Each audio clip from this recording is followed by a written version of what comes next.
of the American Civil War, and after the Confederate Army of Northern Virginia under Robert E. Lee is defeated at the Battle of Gettysburg in July 1863, the tide has turned in the Eastern Theater. The Army of Northern Virginia is now unable to launch any more major offensive actions as it is forced back into Virginia to stay on the defensive. While George Meade has won an impressive victory for the North, he is unable to pursue Lee's army as it retreats back into Virginia, meaning that it will take another bloody incursion into the soil of Virginia to decisively defeat the Confederates. President Lincoln is now under great pressure to find a general that will take overall command of all Union armies and finally crush the forces of the Confederacy. And he finds that man in Ulysses S. Grant. Grant, by this point in the war, has won a multitude of victories in the Western Theater, such as at Forts Henry and Donelson, Battle of Shiloh, the Siege of Vicksburg, and Chattanooga.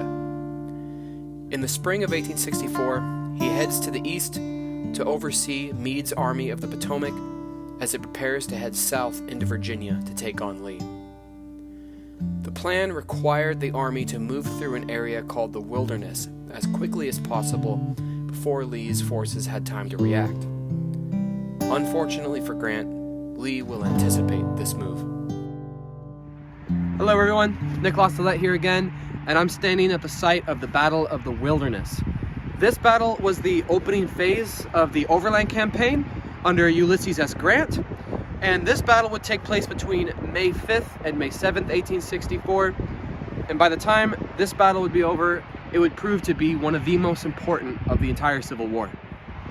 So on May 5th, 1864, as the Army of the Potomac was moving south down the Brock Road, General Gouverneur K. Warren's 5th Corps was sent up this road to protect the Union right flank. At the time, this was called the Orange Turnpike. And this field right here is one of the few openings in the area of the Wilderness. This is Saunders Field.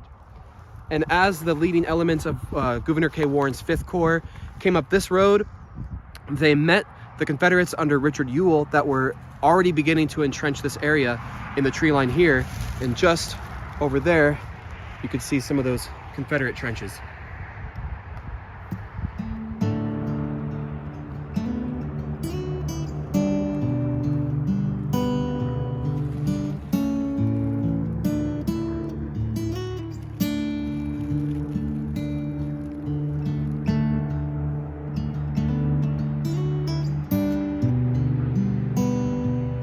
So as Warren's 5th Corps was coming up here, up the Orange Turnpike to reinforce the Union right flank, like I said earlier, the 1st Division to cross this field to engage the Confederates under Richard Ewell's Corps was going to be Griffin's Division.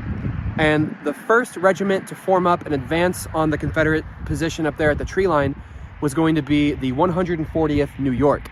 And the 140th New York, in their distinctive Zouave uniforms inspired by the French colonial, kind of a flamboyant looking uniform, they advanced up this way towards that tree line with the 146th New York following up behind them.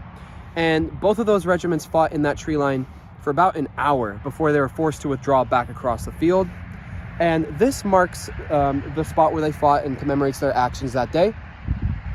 Unfortunately, the numbers on this monument are a little off. It says 529 engaged, 23 killed, 118 wounded, and 114 missing. And the reason for the high number of missing is because a number of reasons. 1864 was an election year, and someone around Gouverneur K. Warren's staff overheard him saying, as he read the casualty lists, that these numbers won't do. So some of those men that were killed here were put into the missing category to kind of soften the blow of those large casualty numbers, to give Lincoln, for some hope to give Lincoln a better chance of re-election. Another reason for the large number of missing is because if you know anything about the Battle of the Wilderness, you'll know that amongst the trees and the undergrowth, that all of the gunpowder and the burning linen from the fight would have set these woods on fire in many places. And so a lot of the wounded men would have been burnt alive. A lot of the dead bodies that were out there were burnt beyond recognition, without being able to tell what side they fought for, let alone who they were. So for those reasons, that explains the large number of missing in the 140th New York. As Gouverneur K. Warren sent more and more units from his corps to here at Saunders Field to try and dislodge the Confederates under Richard Ewell, General Sedgwick's corps formed up on his right, and the fighting here lasted for the whole day and the rest of the next day, and really became a focal point for the fighting here at the Battle of the Wilderness. So the next day of fighting, May 6th, 1864, the fighting, like I said, continued here in Saunders Field as Ulysses S. Grant ordered more attacks early in the morning at 5 a.m. down this road, the Orange Plank Road, and the Orange, this is the Orange Turnpike and the Orange Plank Road further south. And Warren and Sedgwick's corps were pretty much contained here at the same ground that they were fighting over the previous day. And the fighting here lasted all that next day, and it was some really brutal combat. And at the very end of the day, just as the sun was beginning to set, at the extreme right flank of the Union line at Sedgwick's corps, there was a Confederate counterattack led by the division under General Gordon. And at first, that attack was very successful and started to break through Sedgwick's line. They managed to capture up to 800 prisoners in the span of, I think, about half an hour. Unfortunately, with the growing darkness and with Lee not really willing to support Gordon's attack, it really didn't amount to a whole lot. Thus, the fighting pretty much ended in the same areas that it was being fought over on the previous day. So just about a mile and a half behind Saunders Field is the site of Ulysses S. Grant's headquarters. There's not really anything here but these markers, but it's still pretty cool. This would have been the site where he famously smoked 20 cigars on the first day of the Battle of the Wilderness, and also where he would have received the casualty reports at the end of that first day, where he then went into his tent and wept. But yeah, I'm a big Grant fan, so this is pretty cool to be here today for sure.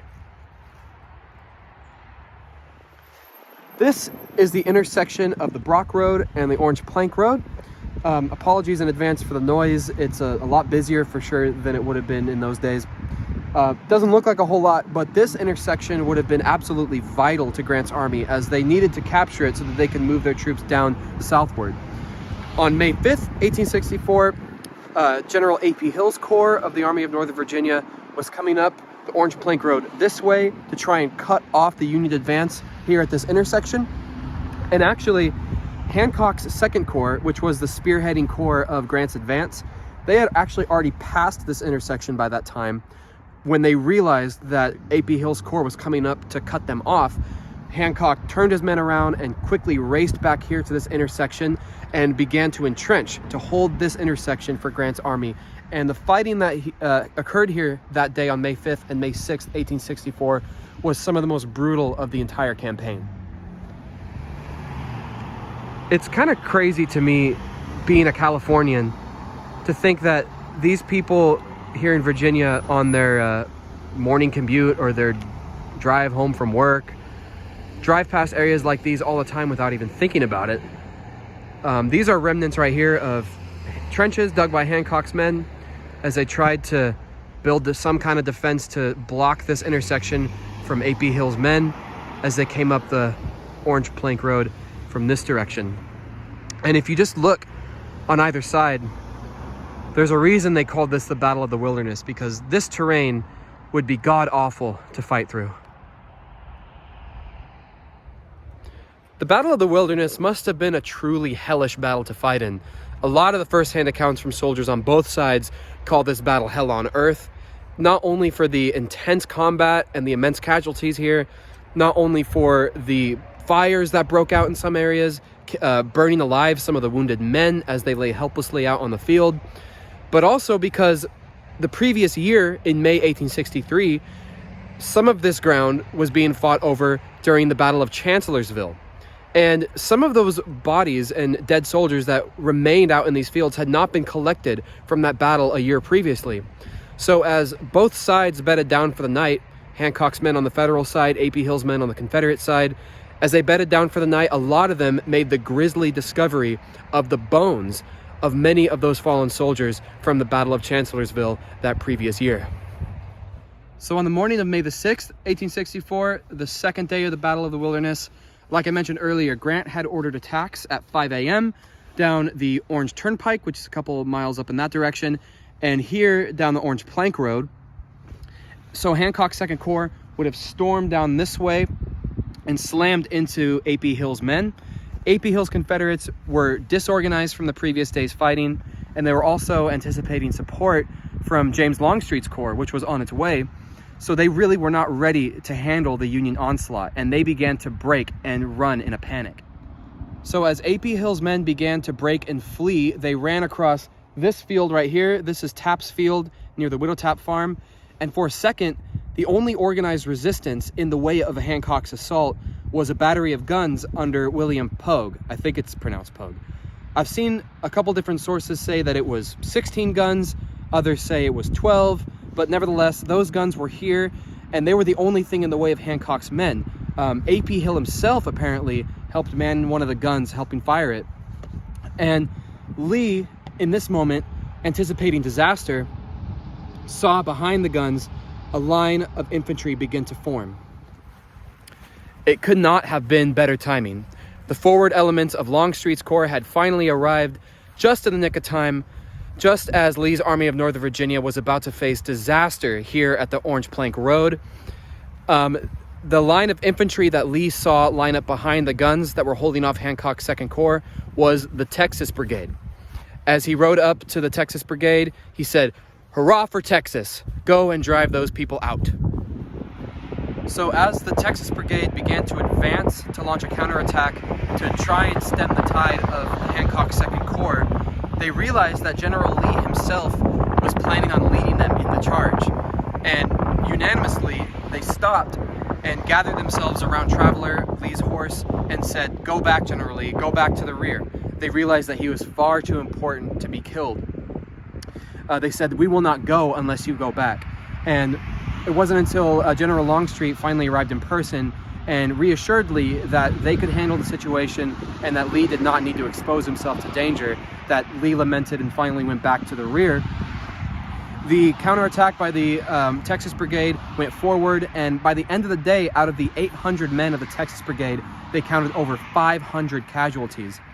And one instance that happened around here as well is General Longstreet, as he was riding along the lines, encouraging his men, in the confusion of battle, he was mistaken as a Union officer by some Confederate soldiers, and his party was fired upon. A bullet went through, I believe, his right shoulder and exited out his throat, and he fell off of his horse. Everyone believed that Longstreet was killed. As he was being carried away from the battle on a stretcher, they placed a hat over his face so that the men around wouldn't recognize him, thus be discouraged. And Longstreet, still being conscious, heard all the commotion around him. Longstreet's killed. Oh my God, Longstreet is dead. He used his one good arm, lifted the hat off of his face, and waved it in the air as blood was squirting out of his neck. It was a very epic moment in the Battle of the Wilderness. He went on to survive and took, I think, about 6 months to recover and was back in command after that time.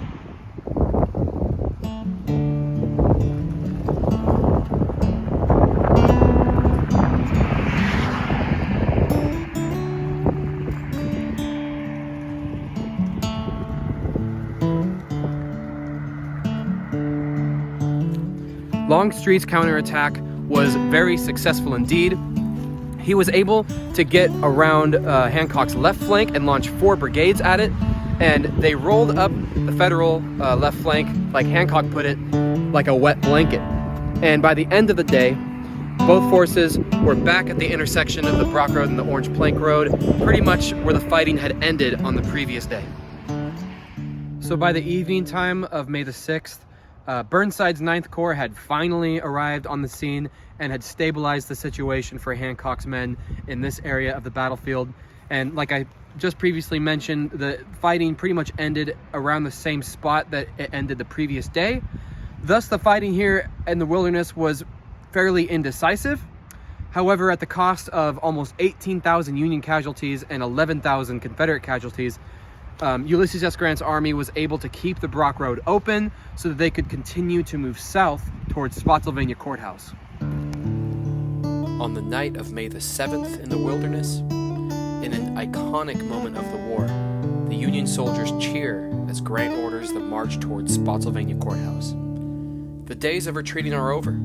If anyone wasn't sure before, Now they know that they finally have a commander that is willing to continue to move forward.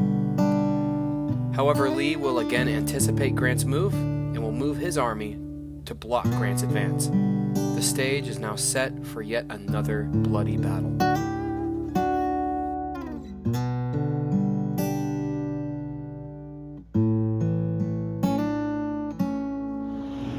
Hello everybody, Nick Lastellette here again, and welcome to my second installment on my series of the Overland campaign.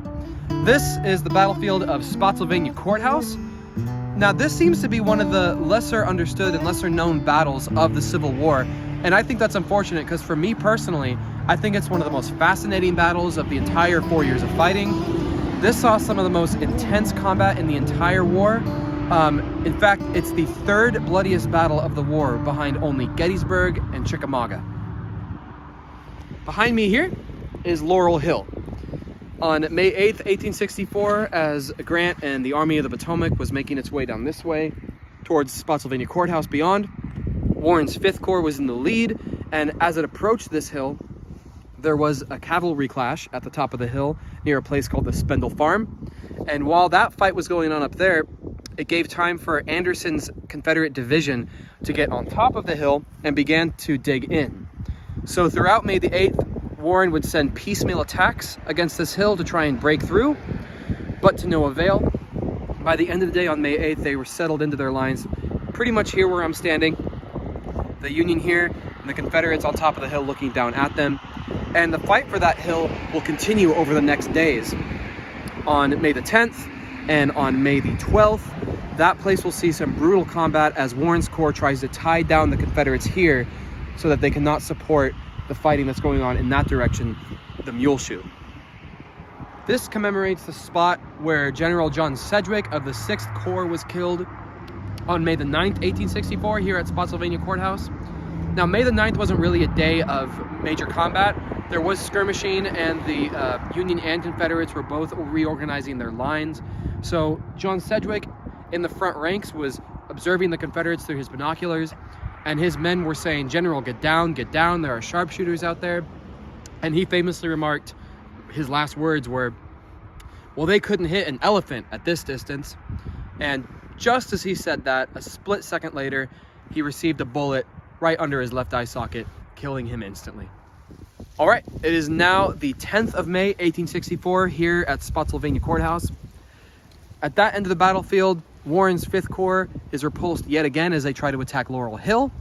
To Warren's right, Hancock's 2nd Corps tries to cross the Po River to envelop the Confederate left flank, but they are stopped by Mahone and Heth's divisions.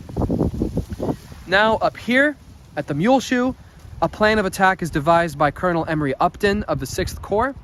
What he wants to do is he wants to pick 12 of the best regiments of the 6th Corps, about 5,000 men, and get them lined up in a column formation, almost like a giant brick of men.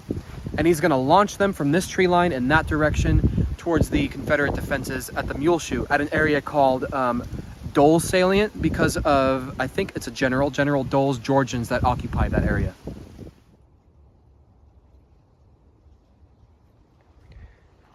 So at around 6 p.m. on May the 10th, Upton's 5,000 men in their tight column formation leave the tree line and begin to head up this open ground towards the Confederate works at the Muleshoe.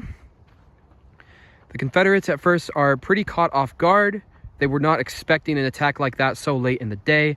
There's also not a whole lot of ground between that tree line and the Confederate works. So while Upton's men suffer plenty of casualties on the way, they're able to quickly move past this open field and they pour into the Confederate works, where they begin to fight hand to hand.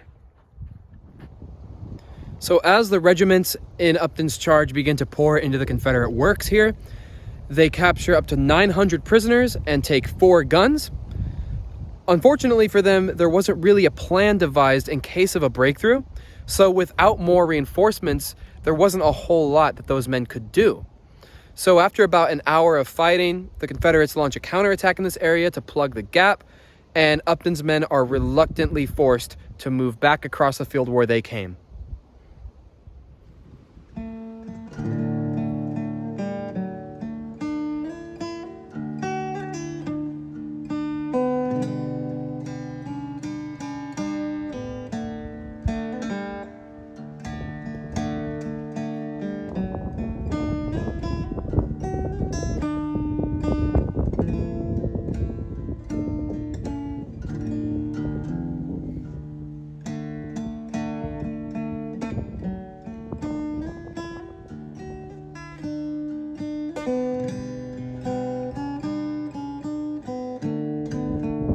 one quick point I almost forgot to make. After Upton's charge failed on May the 10th, that night there was a famous occasion where a Union regimental band and a Confederate band were playing music back and forth to each other, serenading the troops all along the Spotsylvania line. The songs that were played that night were Near My God to Thee by the Union band. The Confederate band played the Bonnie Blue Flag and Dixie and Lorena, I think. And then the mini concert ended with the Confederates playing Home Sweet Home. All right, I am here at the Bloody Angle, here at the Muleshoe Salient, here at Spotsylvania Courthouse. And it's time to talk about the carnage that happened here on May the 12th, 1864.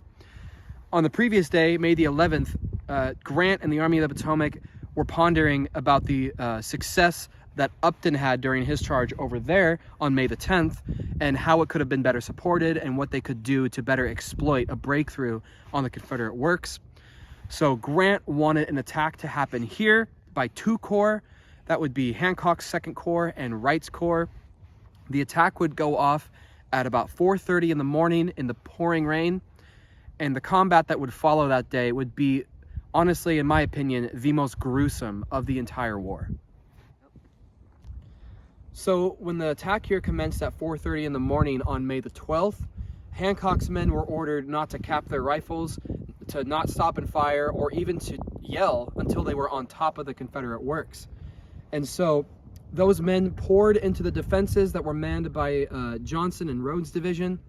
And because of the heavy downpour of rain, the Confederates were not able to fire off many volleys at the advancing troops. And the fighting really took place hand to hand, with bayonets, with bare hands, with rifle butts. It was some of the most hellish fighting to ever take place in this continent.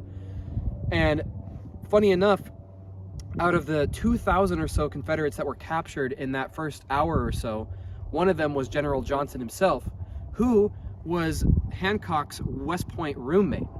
And when Johnson was presented to Hancock, Hancock put out his hand to shake it, and Johnson said, "I'm sorry, sir, under different circumstances I would shake your hand." And Hancock said something to the effect of, "Well, under different circumstances, I wouldn't have offered you my hand." So as Hancock and Wright's corps are pouring into the Confederate works right here, they're beginning to lose unit cohesion. They're being crammed into an area that's really too small to fit 2 entire corps. And just as the Confederate line is looking like it's starting to break, a division under General Gordon comes up and starts to plug in the gap. But just like at the Wilderness, General Lee tries to lead Gordon's charge himself. And just like at the Wilderness, Gordon's men and Gordon himself are going to have to convince Lee not to send himself into the danger. So with Gordon's counterattack, the Union soldiers are pushed over the parapet, and Rhodes' division, which is somewhere in this general vicinity right here, they are holding fast, and they are not letting their trenches fall to the Union soldiers. And so what continues throughout the rest of the day is a slugging match where the Confederates in their trenches here and the Union on outside of the parapet right here are just a stone's throw away from each other, pointing their rifles down into the trench and fighting face to face almost for pretty much the entirety of the rest of the day. So on May the 12th, while all of this is going on here on the Muleshoe, back over at Laurel Hill, Warren's corps is ordered to attack once again to tie down Confederates from reinforcing this area. They launched 2 attacks, one at 8:15 and another at 10:30, and of course they are both repulsed. Those poor men in Warren's corps had attacked that hill probably 4 times at that point and had gained nothing. And the attack here at the Muleshoe was only slightly successful. The Confederates had to construct a new line of defense just beyond this one in the center of the Muleshoe, and by the end of the night and the next day, the Union soldiers were able to occupy these trenches. But really, for the amount of men that they lost, both Wright's and Hancock's men here and Warren's corps up at Laurel Hill, it really was a loss that was not justified. As Rhodes' division finally withdrew from the Bloody Angle at 4 a.m. on May the 13th, the next day, They left a scene of horror here. There were thousands of bodies all over this ground here, and within the Confederate works themselves, there was stacks of dead Confederates. Some wounded soldiers twitching beneath the pile of dead, being suffocated to death. In fact, I believe there was one area of the mule shoe, I don't know exactly where it was, but I think it was a 12-foot section of the Confederate works where the Union found 150 dead Confederates stacked on top of each other.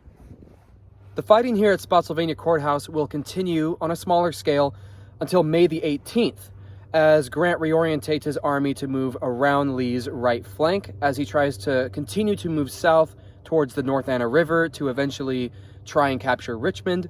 But nothing will reach the scale of intensity as it did on May the 12th here. Between the attacks at Laurel Hill by Warren's Corps and the attacks here on the Mule Shoe, May the 12th will prove to be one of the most gruesome days of combat in the whole Civil War. As the fighting here concludes at Spotsylvania Courthouse, it is again a fairly indecisive battle as Grant continues to make his way southward around Lee's flank and Lee is forced to respond.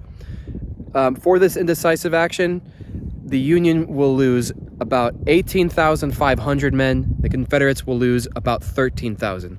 Again, like I said at the beginning of the video, making this the third bloodiest battle of the Civil War.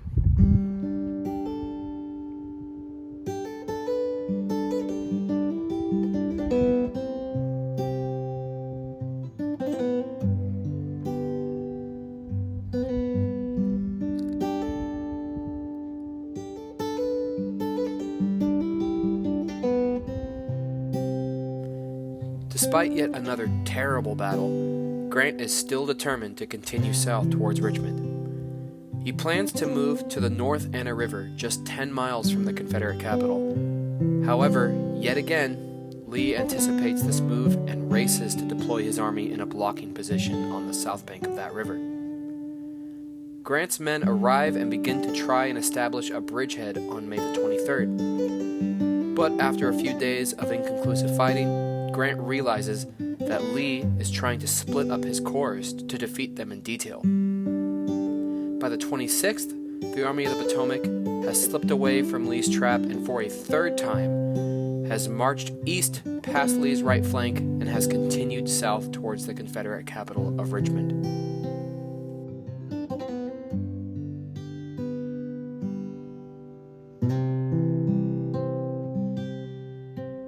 Behind me here are the killing fields of Cold Harbor. The Battle of Cold Harbor that happened here in early June 1864 would be the closing battle of the Overland campaign and would result in a very lopsided victory for the Confederates. In fact, this battle is seen as Robert E. Lee's last great victory. All right, sorry about the noise. These roads are a lot noisier than they would have been during the Civil War. But this is the road junction known as Old Cold Harbor. And during the war, this would have been kind of similar to like your local shopping center. It had a grocery store, a voting precinct, a tavern, a farmhouse. And during the Overland campaign, as Grant's army was moving closer and closer to Richmond, this road junction was vital for him to capture in order to use these road networks to continue to move against Lee's army. On May 31st, while Grant's army was just a couple miles north of here at Totopotomoy Creek, engaging Lee's forces there, he sent the cavalry under Philip Sheridan to take this crossroads, which they did on May the 31st after a short fight with Confederate cavalry.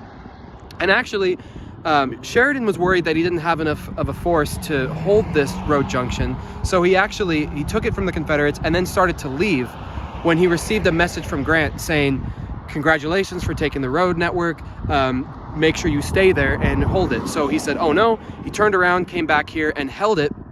The next day, on June the 4th, Lee, understanding that this road network was going to be vital for both him and Grant, he sent a division under General Kershaw from the 1st Corps to attack across these fields to try and capture back this road junction. And Philip Sheridan's cavalry, they were armed with carbines, with repeating carbines, and because of that, even though they were highly outnumbered, they were able to tear up Kershaw's men, and Kershaw's division was forced to retreat back down that way.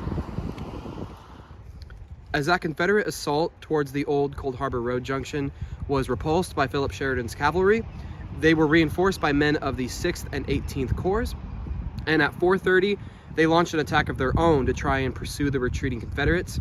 And this trench line right here was actually constructed by the Confederates as their first line of defense. And as men of the 6th Corps attacked this area, they were able to actually capture these trenches. Thus, these trenches would be used by the Union side for the remainder of the battle. As the fighting died down on the 1st of June, the Confederates began to dig in, and this is a great example of their earthworks. By the time the Union Army attacked on the 3rd of June, these defenses were pretty much impregnable. Someone said, I forgot who unfortunately, give the Confederates 24 hours and they can make great defenses. Give them 48 hours and they can make them impenetrable.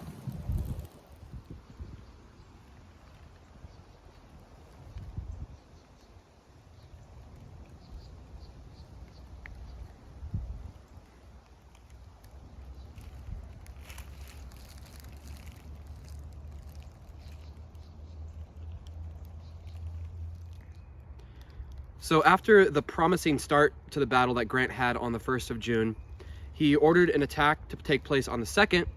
However, Hancock's corps, in getting in position for that attack, got lost, and they weren't actually able to make that attack that day. Thus, the attack would take place the next day on the 3rd of June, giving the Confederates here ample time to get these defenses ready. So at 4:30 in the morning on June the 3rd, all 5 corps of the Union Army attacked along a 7-mile front, and it wasn't as concentrated as some people think that it was. It was more intense in some areas than others, and because of that sort of uncoordinated nature of the attack, it was easily repulsed by the Confederates. In fact, some Confederate units, by the time the battle was over, hadn't even realized that a major attack had even taken place. The assault by the Union Army that took place in this area on June the 3rd, 1864, oftentimes gets compared to the Battle of Fredericksburg due to its lopsided nature. When the attacks concluded at about 12:30 that day, there were 7,000 Union casualties and about 1,500 Confederate casualties. A very lopsided engagement indeed.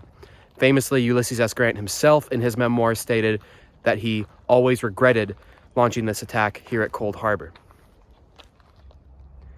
The Confederate frontline trenches that we were just at are in that tree line right there. And this area would have been attacked by Hancock's corps on June the 3rd. And the poor 2nd Corps had been in all the toughest areas of fighting throughout the Overland campaign, and they must have just been sick to death of fighting. Unfortunately for them, Hancock would lose another 3,000 men that day as they tried to take the Confederate earthworks. After the failed Union assault on June 3rd, both sides settled into their positions. The Confederates here, the Union behind the camera. And what started then on the 3rd until the 12th was a period of trench warfare, kind of a precursor of the First World War. And this period was exemplified by the June heat, the hunger, the thirst, the suffering men in their trenches.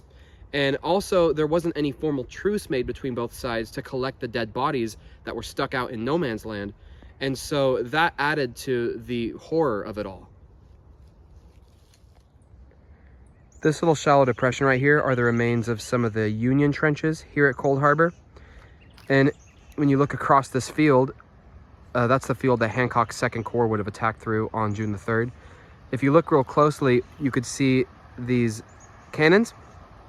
That's where the Confederate front line would have been located. So between where I'm standing right now and over there is no man's land.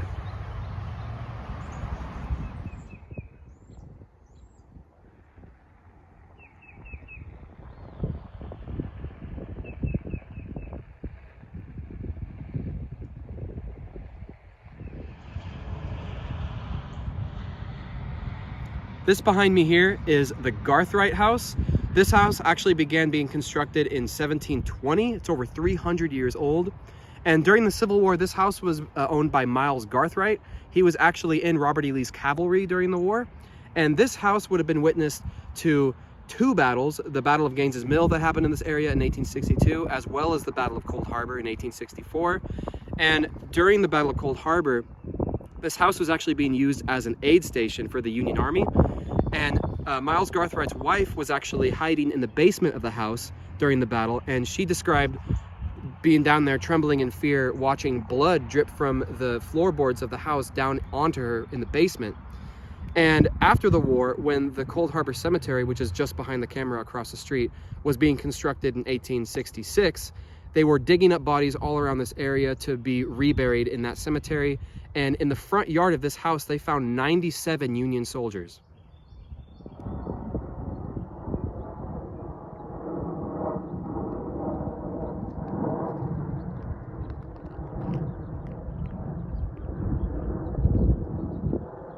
After the debacle here at Cold Harbor, Grant realized that a direct assault on Richmond itself, which is just 9 miles from here, will not work.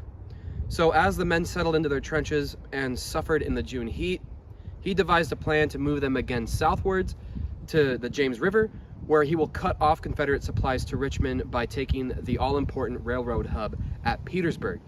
And that siege will last from summer 1864 all the way into spring of 1865, with great suffering on both sides. That concludes my amateur coverage of the Battle of Cold Harbor, and that brings to an end my series on the Overland campaign. Thank you all so much for watching. Don't forget to subscribe, and of course, again, a big thank you to the American Battlefield Trust and the National Park Service for preserving this ground and allowing people like me to come here and to learn more about the Civil War. The Overland Campaign was one of the most traumatic events to ever take place on the North American continent.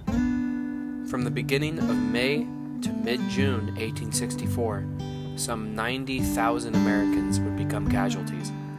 55,000 Union and 35,000 Confederate soldiers killed, wounded, missing, or captured. The people of both the North and the South were absolutely horrified with the losses. But the days of the Confederacy had most definitely been shortened due to the tenacity of Ulysses S. Grant and the Army of the Potomac. Little did they know that when they began that great campaign into Virginia in May 1864, it would be the last time they would have to do so, and the war would be over in just about 1 year's time.